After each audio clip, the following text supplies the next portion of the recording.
नमस्ते बच्चों। तो उम्मीद करते हैं आप लोग बिल्कुल स्वस्थ और मस्त होंगे। जैसा कि हमने बताया था कि आप लोग कि वीडियो कैसा लग रहा है ये कमेंट करके बताइए। कि अगर आपको अच्छा लग रहा हो तो कमेंट कीजिए, नहीं अच्छा लग रहा है तो भी कमेंट करके बताइए कि क्या कमियां हैं या हमारे पढ़ाने में कोई गलती हो रही हो, आपको समझ में ना रहा हो, तो उसके लिए हम अपना जो पढ़ाने का तरीका है या जो गलतियां हो रही होंगी उनमें सुधार करने की कोशिश करेंगे। तो अपने टॉपिक पे आगे बढ़ते हैं। त्रिकोणमिति के कुछ अनुप्रयोग। त्रिकोणमिति के कुछ अनुप्रयोग।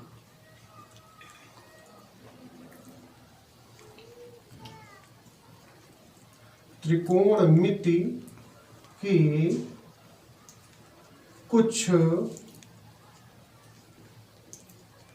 अनुप्रयोग।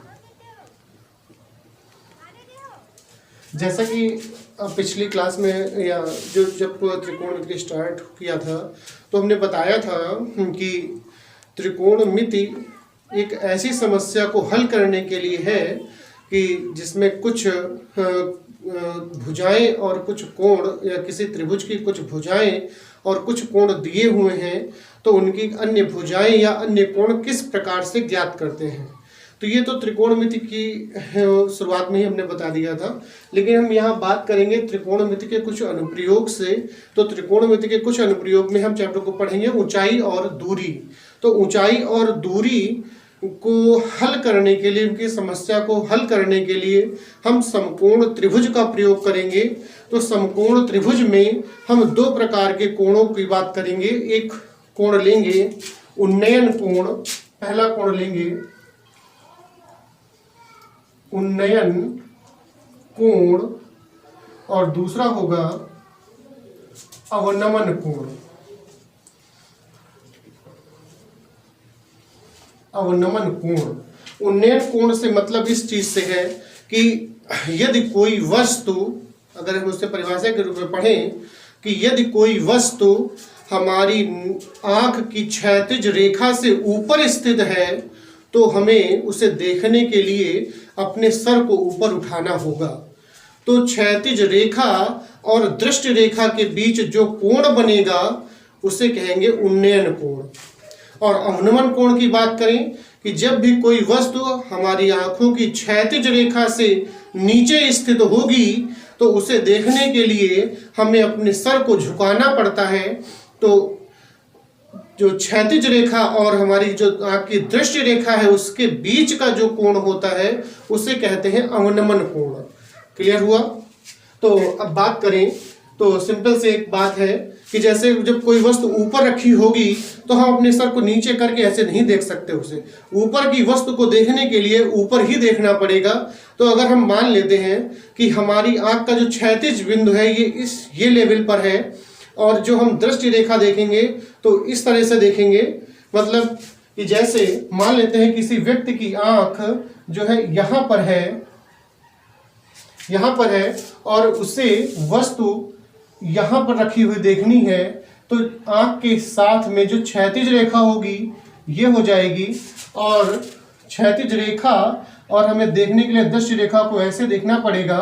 तो जो क्षैतिज रेखा और दृष्टि रेखा के बीच का जो कोण होगा उसे कहेंगे उन्नयन कोण। बात समझ में आ रही है? इसी प्रकार से अवनमन कोण की बात करें तो जब वस्तु नीचे रखी होगी तो हमें सर को नीचे की ओर करना होगा, न कि ऊपर की ओर। क्योंकि वस्तु नीचे है तो नीचे की ओर देखना पड़ेगा। तो मान लेते हैं कि हम यहाँ पर बैठे हुए हैं, हमारी आंख यहाँ पर है और वस्तु यहाँ रखी है, तो वस्तु को देखने के लिए जो हमारी दृष्टि रेखा है और जो आंख की जो क्षैतिज रेखा है इसके बीच का जो कोण होगा इसे कहेंगे अवनमन कोण। जो कि यहाँ पर हम लोग समकोण त्रिभुज जो होंगे उनका प्रयोग करके बनाएंगे, क्वेश्चनों को हल करेंगे। तो यहाँ पर ये 90 अंश कोण होगा, वैसे इसमें ये 90 अंश होगा। तो इस कोण को कहेंगे अवनमन कोण। ये होगा अवनमन कोण। क्लियर हुआ? तो बस इसमें दो ही प्रकार के कोणों के बारे में पढ़ा गया जाएगा, एक होगा उन्नयन कोण और दूसरा होगा अवनमन कोण। तो अब हम इसके एक सिंपल से पहले न्यूमेरिकल से एक उदाहरण को लेके चलते हैं। तो जैसा कि एक क्वेश्चन इसमें कहा गया है कि यदि किसी समय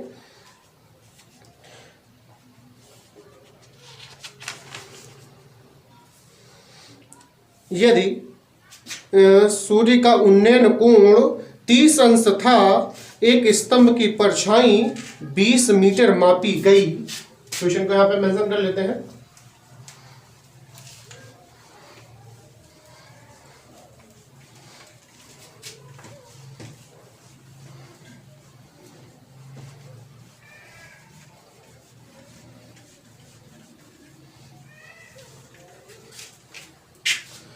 तो क्वेश्चन लिख लेते हैं यहां पर, इससे क्लियर हो जाएगा।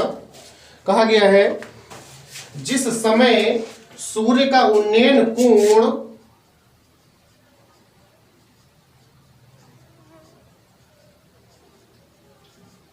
सूर्य का उन्नयन कोण 30 अंश था, तो एक स्तंभ की परछाई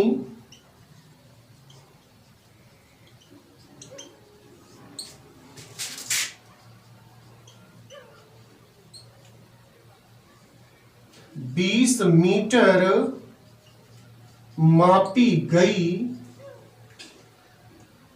तो स्तंभ की ऊंचाई ज्ञात कीजिए।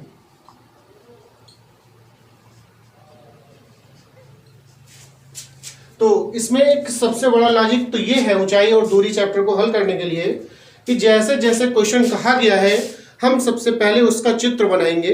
जब एक बार चित्र बन जाएगा तो क्वेश्चन हल करने में कोई समस्या ही नहीं रहेगी। तो सबसे पहले ये देखेंगे, कहा गया है एक स्तंभ की जो परछाई है वो 20 मीटर है, वो भी कब। देखिए क्वेश्चन यहाँ पर कहा गया है कि जिस समय सूर्य का उन्नयन कोण 30 अंश था, तो एक स्तंभ की परछाई 20 मीटर मापी गई, तो स्तंभ की ऊंचाई ज्ञात कीजिए। पहले सबसे पहले तो हम ये देखते हैं कि इसमें क्या चीज दी गई है और क्या चीज पूछी गई है। तो उस आधार पर जो क्वेश्चन की डिमांड है उसके आधार पर सबसे पहले हम उसका चित्र बनाएंगे और चित्र बनाने के बाद ही क्वेश्चन को हल करेंगे। बिना चित्र बनाए अगर आप क्वेश्चन को हल करेंगे तो वो हल ही नहीं हो पाएगा, क्योंकि आप भूल जाएंगे कि कौन सी भुजाएं दी गई हैं और कौन सी भुजा पूछी गई है, या कौन सा कोण दिया है, किस कोण के सामने की भुजा दी गई है। तो इस प्रकार से बहुत सी समस्याएं खड़ी हो जाएंगी, आप क्वेश्चन को हल नहीं कर पाएंगे। तो सबसे पहले ऊंचाई दूरी को हल करने का सबसे बढ़िया अच्छा सा तरीका जो है, तो सबसे पहले हम उसका चित्र बनाएंगे, उसके बाद क्वेश्चन को हल करेंगे।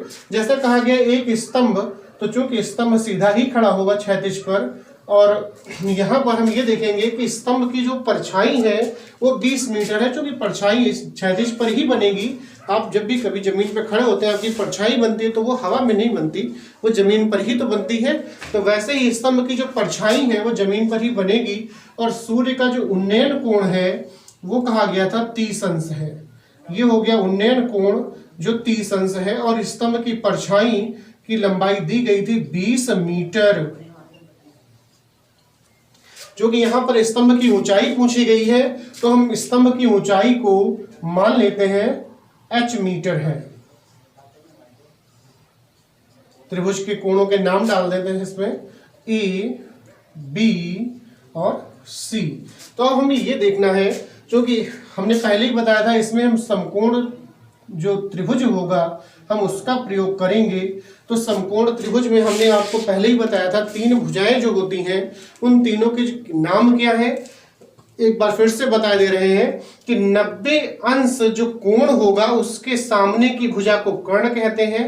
जिस कोण के आधार पर हम उसकी गणना करेंगे उसके सामने की भुजा को लंब कहा जाता है, और शेष तीसरी भुजा को आधार कहा जाता है।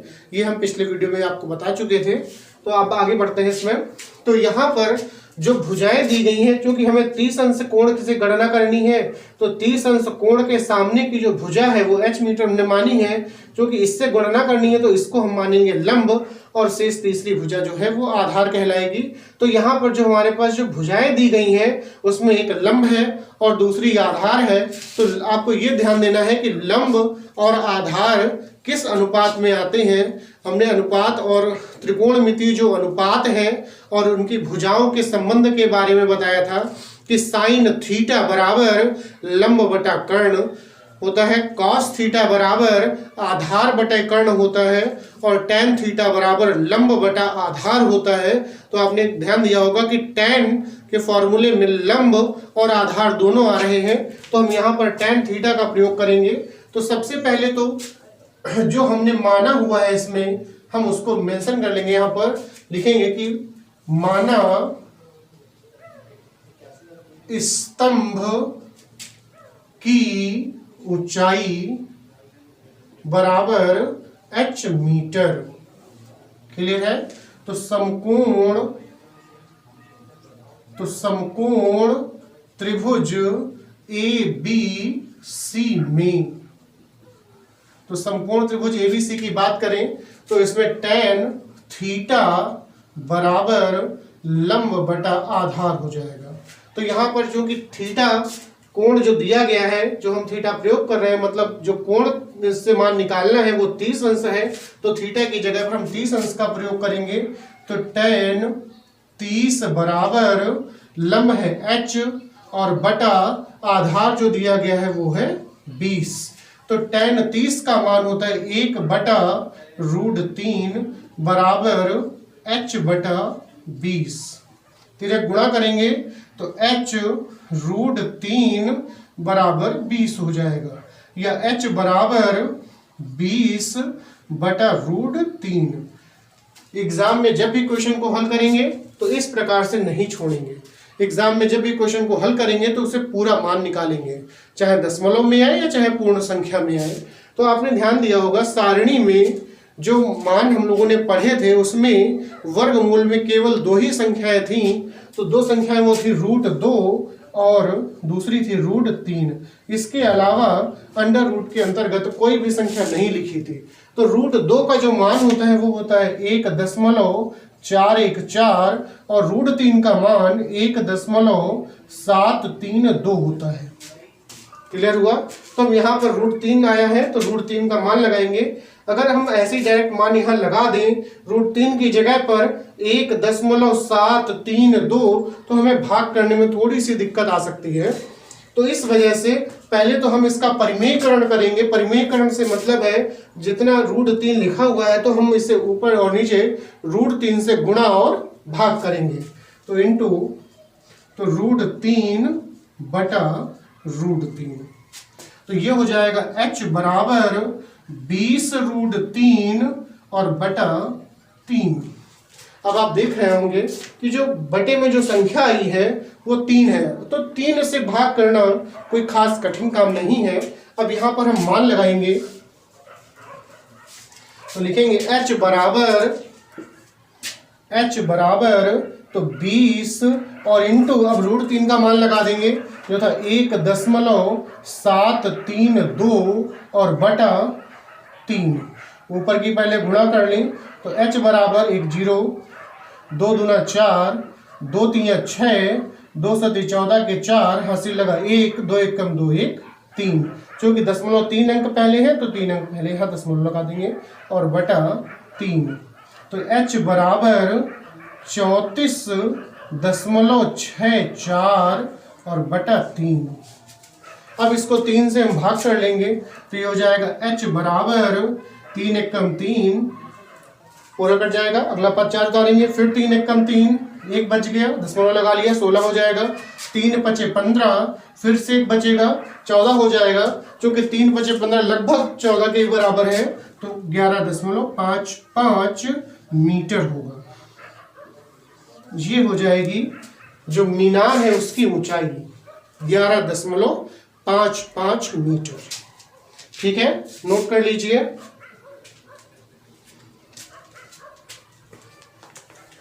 नोट हो गया होगा संभवतः। अगला क्वेश्चन लेते हैं।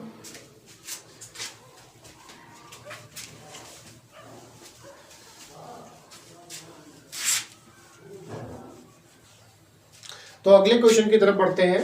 कहा गया है 60 मीटर ऊंची किसी पहाड़ की चोटी से किसी मीनार की चोटी और आधार के अवनमन कोण क्रमशः 30 अंश और 60 अंश है, मीनार की ऊंचाई ज्ञात कीजिए। तो इस क्वेश्चन को लेने से पहले आपको थोड़ी सी बात बता दें कि आप जब भी वीडियो देखिए तो उसे पूरा देखिए, क्योंकि आधा अधूरा वीडियो देखेंगे तो जानकारी भी आपको आधी अधूरी ही होगी। अगर आपको अच्छे से थोड़ा ज्ञान अर्जित करना है तो आपको वीडियो पूरा ही देखना होगा। तो पूरा वीडियो देखेंगे तो ही आपको अच्छे से जानकारी मिल पाएगी कि किस चैप्टर में और क्या समस्या आपको आ रही है, आप उसके बारे में भी जान पाएंगे। तो आप हमें कमेंट करके बता सकते हैं कि सर हमें इस टॉपिक में या इस क्वेश्चन पे हमें जो समस्या है आप उसको हल कर दीजिए, उससे समझा दीजिए, तो हम उसके लिए भी प्रयासरत रहेंगे। तो बच्चों वीडियो को सब्सक्राइब भी कर लेना और शेयर भी कर दीजिए, और लाइक हो तो अच्छा लगे तो लाइक और कमेंट भी कर दीजिए। ओके, तो अपने क्वेश्चन की तरफ आगे बढ़ते हैं। तो जैसा अभी हमने बताया था कि सबसे पहला जो मुख्य कार्य है इसका कि हम जो ऊंचाई और दूरी के जब भी क्वेश्चन को हल करेंगे तो सबसे पहला जो मुख्य कार्य है हम उसका चित्र बनाएंगे। तो इसमें जैसा कहा गया है कि 60 मीटर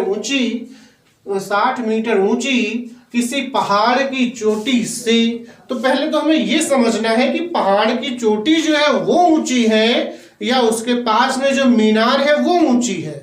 तो पहले ये हम देखेंगे। क्वेश्चन में कहा गया है कि चोटी से, चोटी के ऊपर बैठ के देखा गया, किसको देखा गया? मीनार के शिखर को और आधार को। क्योंकि आधार तो चलो नीचे हो गया, लेकिन शिखर की बात करेंगे तो चोटी से बैठ के शिखर पे देखेंगे, फिर भी अवनमन कोण है, मतलब आप चोटी पर बैठे थे तो वो ऊंची होगी, क्योंकि ऊंचाई से नीचे की तरफ देखोगे तभी अवनमन कोण बनेगा।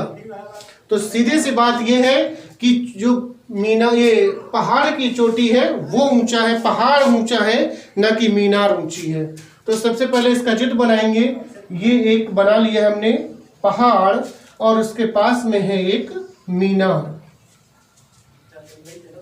तो कहा गया था कि पहाड़ की चोटी से बैठ के देखा गया। सबसे पहले किसको देखा गया? मीनार की चोटी को या मीनार के शीर्ष को। उसके बाद देखा गया मीनार की आधार को। तो आधार को देखेंगे तो जो अवनमन कोण बन रहे थे, क्योंकि अवनमन कोण या हो या उन्नयन कोण हो तो हमेशा क्षैतिज के साथ ही बनते हैं। तो यहाँ पर एक पहले क्षैतिज रेखा डाल देंगे। तो फिर ये देखेंगे, कहा गया था चोटी का जो अवनमन कोण है वो है 30 अंश और जो आधार का अवनमन कोण है वो है 60 अंश। क्लियर हुआ? तो मीनार की जो चोटी की, जो पहाड़ की चोटी है वो है 60 मीटर ऊंची। तो ये हो जाएगी भुजा 60 मीटर। क्योंकि हमें यहाँ पर मीनार की ऊंचाई ज्ञात करनी है तो मीनार की ऊंचाई को h मान लेंगे। तो आप सोच रहे होंगे अरे सर यहाँ पे तो कोई त्रिभुज बन ही नहीं रहा है, जिसमें कोण का प्रयोग किया गया हो, तो कोण भी आएंगे। तो सबसे पहले आप तो ये देखिए कि हम जब भी इसमें हल करेंगे तो हमने बताया था कि समकोण त्रिभुज का ही प्रयोग करना है। तो समकोण त्रिभुज का प्रयोग जब भी करेंगे तो इस रेखा को देखिए, ये एक क्षैतिज रेखा है और ये एक क्षैतिज रेखा है। तो क्षैतिज, दोनों क्षैतिज रेखाएं हैं तो दोनों समांतर होंगी।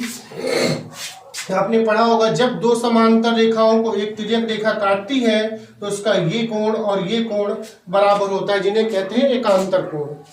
तो इसी प्रकार से एक क्षैतिज रेखा और ये क्षैतिज रेखा है और ये कोण 60 अंश बन रहा है, तो ये वाला कोण 60 अंश हो जाएगा। उसी प्रकार से यहाँ पर क्षैतिज रेखा है, क्योंकि यहाँ पर क्षैतिज रेखा नहीं है तो हम यहाँ सबसे पहला काम होगा हम एक क्षैतिज रेखा डाल देंगे। क्योंकि ये कोण 30 है तो ये वाला कोण भी 30 अंश ही होगा। क्लियर हुई बात को? तो चूंकि अब ये आधार जो भुजा है इसमें ये है नहीं इसमें, तो हम आधार भुजा को मान लेते हैं। तो इसे मान लेंगे तो ये हो जाएगी x, मान लिया हमने कि x मीटर है।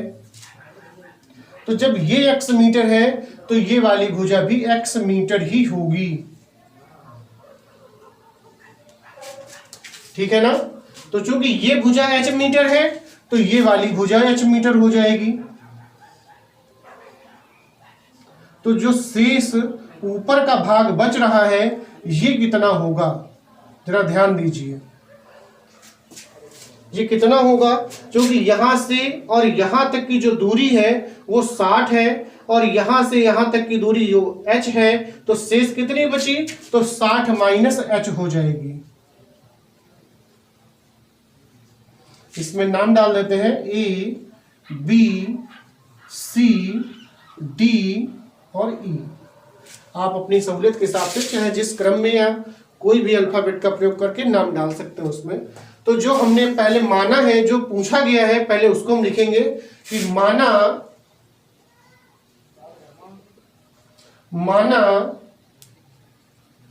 मीनार की ऊंचाई बराबर h मीटर। मीनार की जो ऊंचाई है वो हमने h मीटर मान ली। इसके अलावा एक चीज और मानी है, ये जो भुजा है CD कह लें या फिर BE कह लें, क्योंकि दोनों बराबर है तो दोनों में से कोई भी लिख सकते हैं या दोनों भी लिख सकते हैं कि माना CD बराबर BE बराबर x मीटर। तो अब यहाँ पे हम देख रहे होंगे दो समकोण त्रिभुज हमें मिल रहे हैं। दो समकोण त्रिभुज से मतलब एक ये वाला मिल रहा है और एक ये वाला कोण मिल रहा है। तो समकोण त्रिभुज एक हुआ AC और D, दूसरा हो रहा है AB और E। क्लियर है? तो सबसे पहले हम एक त्रिभुज से चालू करेंगे। तो समकोण त्रिभुज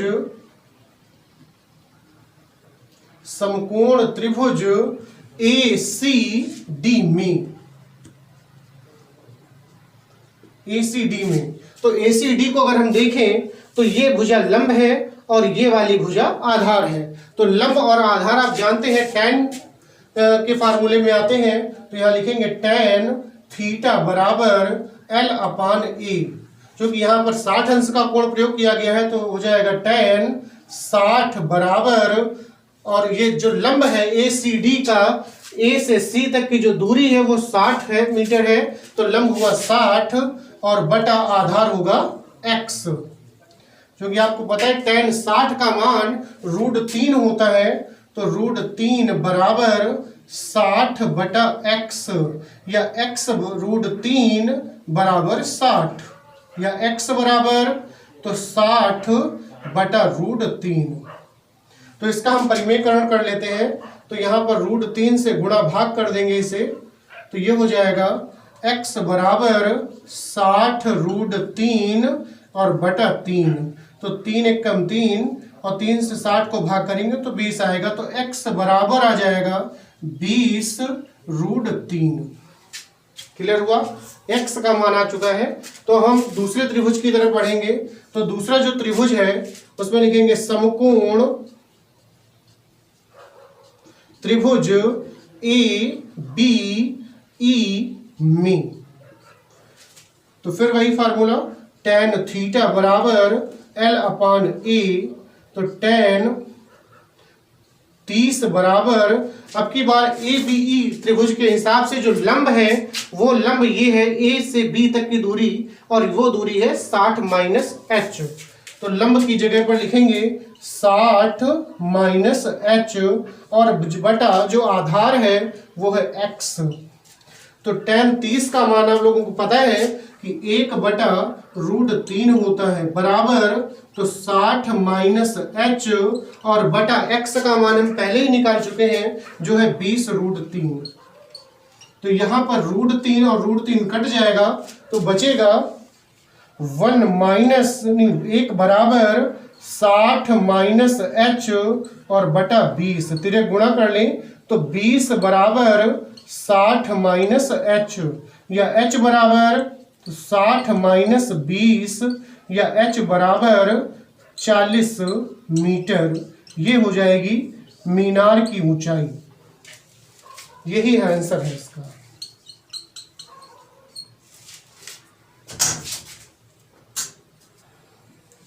तो ठीक है, नोट कर लिया होगा आप लोगों ने। देख लीजिए एक बार, नोट कर लीजिए।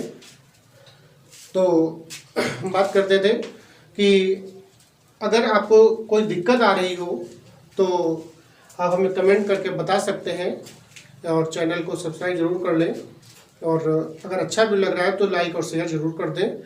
और अब हमने जो अपनी क्लास है उसका टाइम जो है वो फिक्स कर लिया है कि जो कक्षा 10 की जो क्लास होगी वो 3 बजे दोपहर के बाद 3 बजे 3 PM पर क्लास आपको मिलेगी, कक्षा 10 की क्लास। और उसी प्रकार से कक्षा 12 की जो क्लास होगी वो 3:30 पर मिलेगी, 3:30 बजे। ठीक है, तो आप लोग कोई क्लास मिस न करिए, क्योंकि आपके बोर्ड एग्जाम बहुत ही नज़दीक आ चुके हैं। प्री बोर्ड का जैसा आप लोगों को मैंने कल बता दिया था कि प्री बोर्ड का जो शेड्यूल है वो जारी हो चुका है, उसी प्रकार से कुछ इधर से उधर से जानकारियां भी मिल रही हैं कि बोर्ड एग्जाम हो सकता है संभवतः कि मार्च की लास्ट में या फिर अप्रैल के फर्स्ट वीक में ही चालू हो जाए। तो इस वजह से अगर देखा जाए तो मुश्किल से 1.5 महीने का ही समय आपके पास है, तो अब कोई क्लास मिस नहीं करेंगे आप लोग। और सबसे बड़ी चीज़ तो ये है कि आपकी कोई छुट्टी नहीं होगी, आपको डेली वीडियोस मिलते रहेंगे। धन्यवाद बच्चों।